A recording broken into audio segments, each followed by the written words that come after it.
Hello students.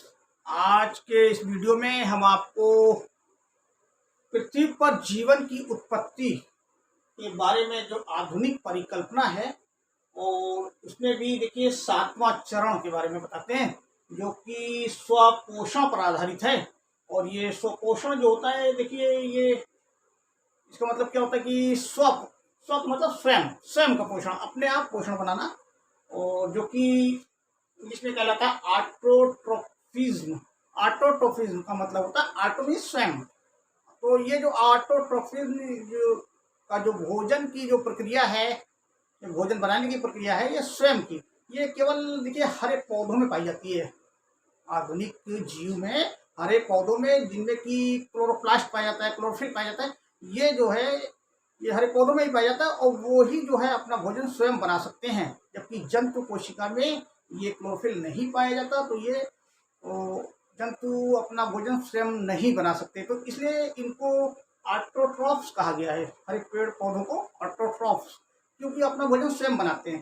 तो जैसा कि छठवें चरण में हमने जाना था कि आदि सागर में देखिए प्रोक्यूरियोटिक टाइप की जो सेल्स हैं, बैक्टीरिया या वायरसेस टाइप के जो सेल्स हुए थे, जिनमें कि कोशिकाएं विकसित नहीं हुआ करते थे, और वो छठवें चरण में जो है आदि सागर में बनकर तैयार हो गई थी।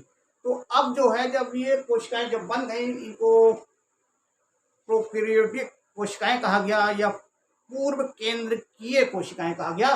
तो ये कोशिकाएं जो थी, ये आदि सागर में जब बनी छठवें चरण में, तो सातवें चरण में आने पर इसमें क्या हुआ कि इनमें स्वपोषण की जो इनको अपने अस्तित्व को बनाए रखने के लिए पोषण की जरूरत हुई। तो पोषण के लिए ये कोशिकाएं जो है, ये स्वपोषण जो है इनमें शुरू हो गया था। अब इस समय तो पहले पहले तो शुरुआत में तो नहीं था इसमें, तो लेकिन शुरुआत में क्या था इनमें, जो ये था आपका परापोषी परिकल्पना के अनुसार समझ लीजिए। परापोषी जैसे कि जिसमें कि ये दूसरों पर आधारित, पोषण के लिए दूसरी चीज़ों पर आधारित हुआ करती थी, और इनको कहा गया हेट्रोट्रोफिक हाइपोथेसिस। जो दूसरी चीज़ों पे, जो स्वयं भोजन नहीं बना सकती, दूसरी चीज़ों पर निर्भर करती हैं तो भोजन के लिए, तो वो हो गई हेट्रोट्रोफिक। तो हेट्रोट्रोफिक परिकल्पना के अनुसार आदि सागर की जो बैक्टीरिया जैसी पूर्व केंद्रीय कोशिकाएं पहले ये कैसी थी, ये परापोषी थी। ये पहले शुरू में जो थी, ये ऑटोट्रोफिक नहीं हुई, ये सुपोषण में शुरू में नहीं हुआ था, क्योंकि इनके अपने जो उपापचय, मतलब उपापचय मेटाबॉलिज्म के लिए, मेटाबॉलिज्म एक ऐसी प्रक्रिया है जिसमें कि भोज्य पदार्थों को जीव शरीर जो है अपने अंदर जो है श्वसन के जरिए है उनको जटिल पदार्थों से सरल पदार्थों में तोड़ता है, और सरल पदार्थों से फिर वो जैसे ग्लूकोज जैसी सरलतम जो घटक हैं, उनसे जो है अपना जो है ऊर्जा प्राप्त करता है और जीवन की प्रक्रियाएं चलाता है। तो इस प्रकार से जो मेटाबॉलिज्म, तो इसको नाम दिया गया है, इसकी आवश्यकता हुई इनको।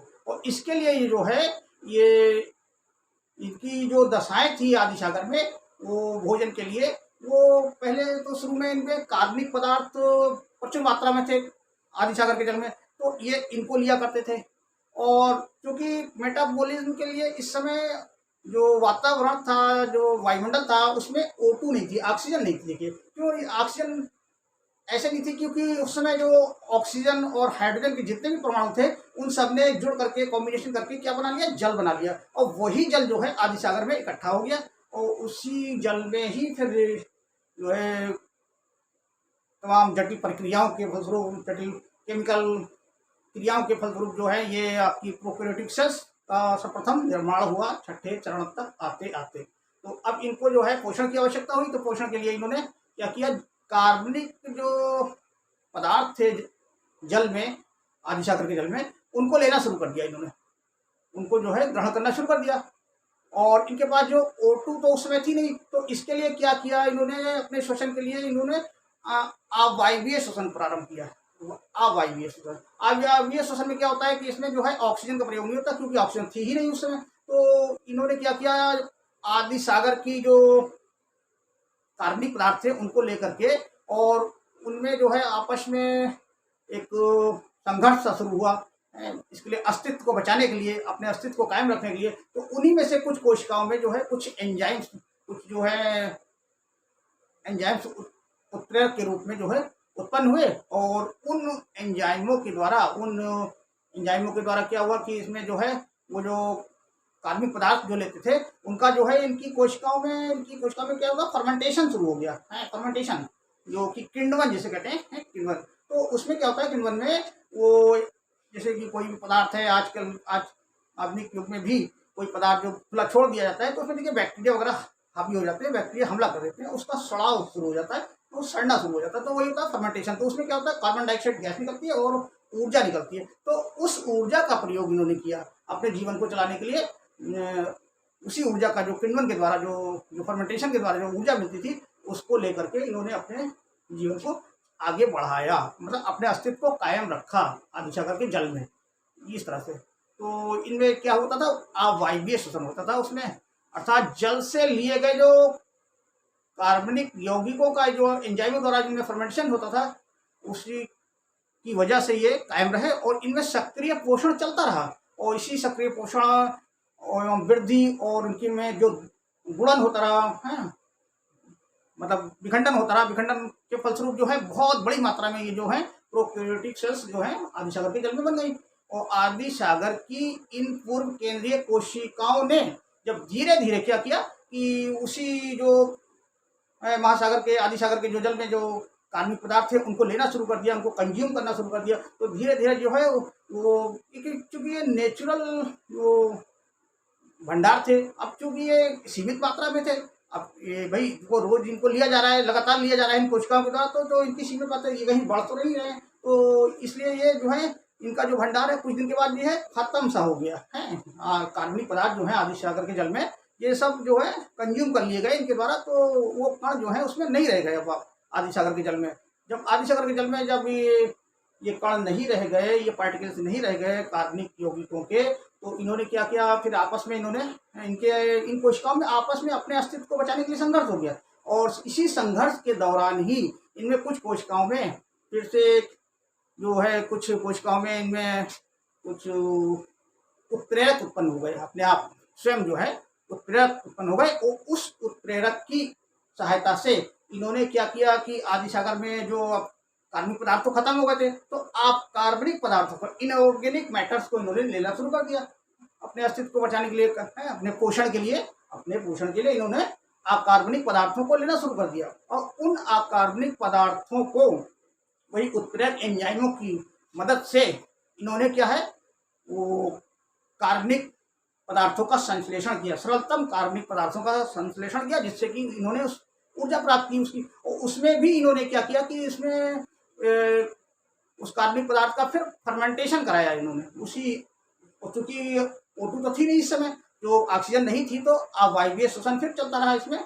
और अवायवीय श्वसन के द्वारा जो फर्मेंटेशन होता था कार्बनिक पदार्थों का, उससे जो ऊर्जा मिलती थी, उसी ऊर्जा का प्रयोग जो है अपने जीवन की प्रक्रियाओं को चलाने के लिए, अपने जीवन के अस्तित्व को चलाने के लिए वो कोशिकाएं किया करती थी, हैं। तो यही जो था इनमें जो है ये स्वपोषण का जो है प्रारंभ हुआ जी, इसी प्रक्रिया से यहाँ पे जो है स्वपोषण का प्रारंभ शुरू हो गया ये 7वें चरण में।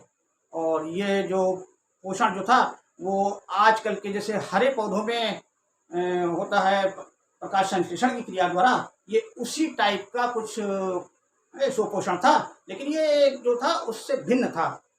जैसा कि आजकल की सागर की गहराइयों में जो सल्फर बैक्टीरिया पाए जाते हैं, सल्फर बैक्टीरिया वो भी इसी तरीके का पोषण करते हैं। उनमें क्या होता है कि वो जो है आपके उनमें क्लोरोफिल नहीं पाया जाता, सागर की तलहटी में, सागर की गहराई में जो है वो क्लोरोफिल नहीं पाया जाता, वो भी इसी तरीके का पोषण करते हैं। जैसा कि उसमें क्या होता है कि सल्फर बैक्टीरिया हैं, जैसे कि आप इसको इस समीकरण से समझ सकते हैं, जैसे ये है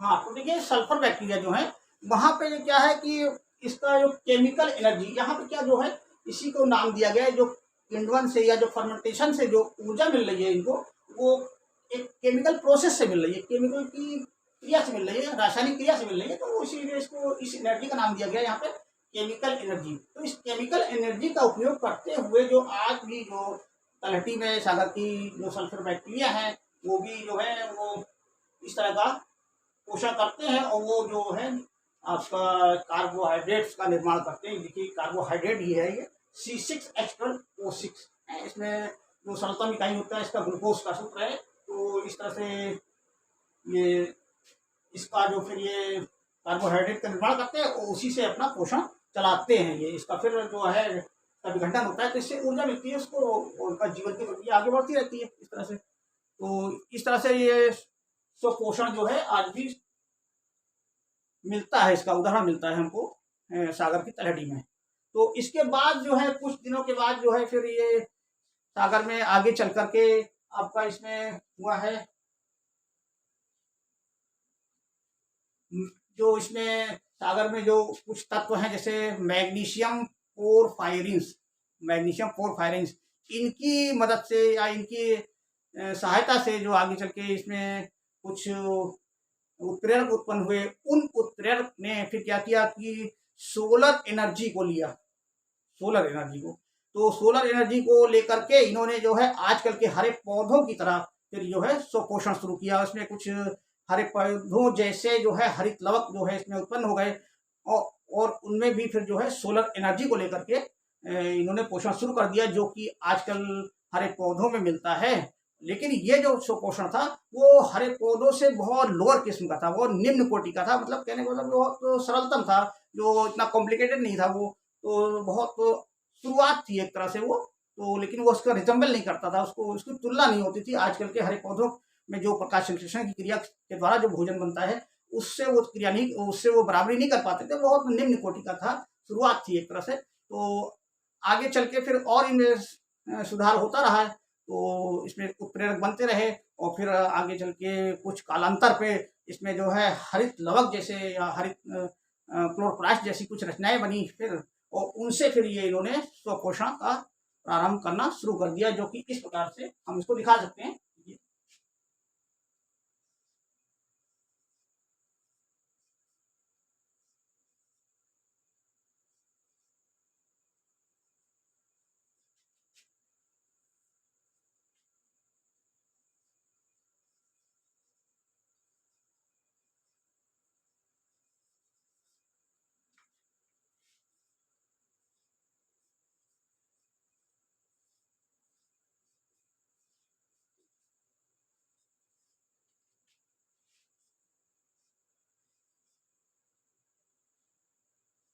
देखिए यहाँ पे सल्फर उत्पन्न हो रही है ये, तो इस तरह से देखिए आगे चल के जब वो हरित लव की तरह की रचनाएं जब उसमें उत्पन्न हुई तो उन्होंने सोलर एनर्जी को लेना शुरू कर दिया। अब जो वहां पे किण्वन के द्वारा जो पहले एनर्जी ली जा रही थी फर्मेंटेशन के द्वारा, वो अब बंद हो गई, अब वो सोलर एनर्जी का उपयोग करने लगे, और उसी से ये जो सल्फर बैक्टीरिया है वो सागर की तलहटी में वो फिर से सोलर एनर्जी का उपयोग करके फिर सेम प्रक्रिया करने लगे। फिर वो उसी तरीके से अपना पहले जैसे वो कार्बोहाइड्रेट बनाते थे उसी तरीके से बनाने लगे और सल्फर उत्पन्न करने लगे। तो अब यहाँ पे देखिए केमिकल एनर्जी से सोलर एनर्जी का उपयोग होने लगा इनके द्वारा, प्रोकैरियोटिक सेल्स के द्वारा। अब इसी में फिर आगे और उत्प्रेरक उत्पन्न हुए और एंजाइम उत्पन्न हुए, तो वो फिर जो हरित लवक की तरह काम करने लगे है, और जैसे आधुनिक प्लांट में आधुनिक हरे पौधों में जो क्लोरोप्लास्ट पाया जाता है उस तरह की ये फिर परिवर्तन हो गया इसमें, और इनमें हरित लवक टाइप की जो रचनाएं बन गई और उसी तरीके से ये जो है प्रक्रिया करने लगे। तो इनमें जो है फिर इसमें अपने आप ही फिर इसी तरीके से कार्बोहाइड्रेट बनने लगा, और यहाँ सल्फर की जगह जो है आपका जो है O2 उत्पन्न होने लगी, ये है ऑक्सीजन की मात्रा फिर उत्पन्न होने लगी। इसी से जो है ये ऑटोट्रोफ की प्रक्रिया जो है इस प्रक्रिया शुरू हो गई, और एक बहुत बड़ी क्रांति फिर इसको कहा गया।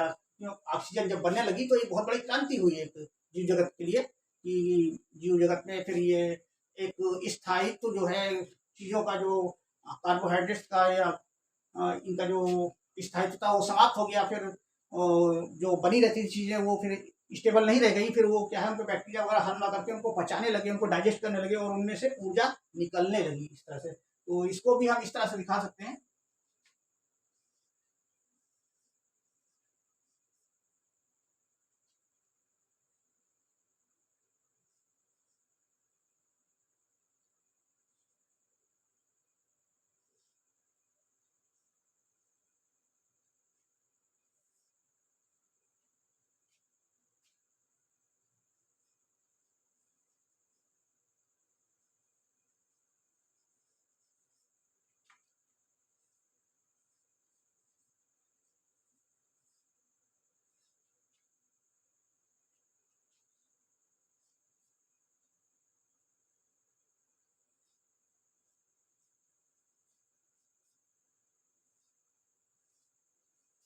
हाँ, तो देखिए इस तरह से अब वो आदि सागर के जल में जो प्रोक्रियोटिक सेल्स थी हमारी, वो अब वो आधुनिक प्लांट की जो क्लोरोफिल वाली जो सेल्स हुआ करती है उनकी तरह व्यवहार करने लगी, और उसमें जो है उन्होंने सोलर एनर्जी का उपयोग किया। इस सोलर एनर्जी को, मतलब सौर की ऊर्जा को उपयोग करते हुए कार्बोहाइड्रेट्स का निर्माण किया और ऑक्सीजन उत्पन्न किया। क्योंकि आज भी देखिए हरे पौधों में क्या होता है, जब वो प्रकाश संश्लेषण की क्रिया में पौधे जो है सूर्य की उपस्थिति में और क्लोरोफिल की मौजूदगी में पौधे जो अपना भूमि से जल तथा खनिज लवण लेकर के प्रकाश संश्लेषण की क्रिया करते हैं, तो उसमें क्या होता है कि देखिए वो कार्बोहाइड्रेट का निर्माण होता है और ये ऑक्सीजन बनती है। तो इस तरीके से ये एक शुरुआत हुई आदि सागर के जल में ऑक्सीजन बनने की, तो एक बहुत बड़ी क्रांति हुई और ऑक्सीजन की मात्रा प्रचुर मात्रा में ऑक्सीजन बनने लगी।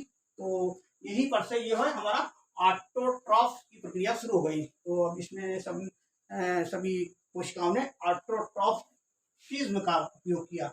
ऑटोट्रॉफिज्म ये जो है स्वयं जो है अपना भोजन निर्माण करने लगी और अपना अस्तित्व को कायम रखने लगी इस तरीके से। तो इस तरह से क्रमिक विकास हुआ इनमें, और ऑक्सीजन की जो है बहुत बड़ी मात्रा जो है अब वायुमंडल में हमारे उपस्थित होने लगी।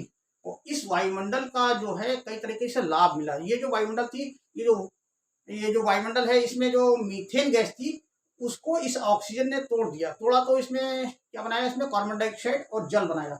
इसी तरीके से इस ऑक्सीजन ने जो हमारी अमोनिया थी वायुमंडल में, उस अमोनिया को भी इसने क्या किया, नाइट्रोजन तथा जल में तोड़ा।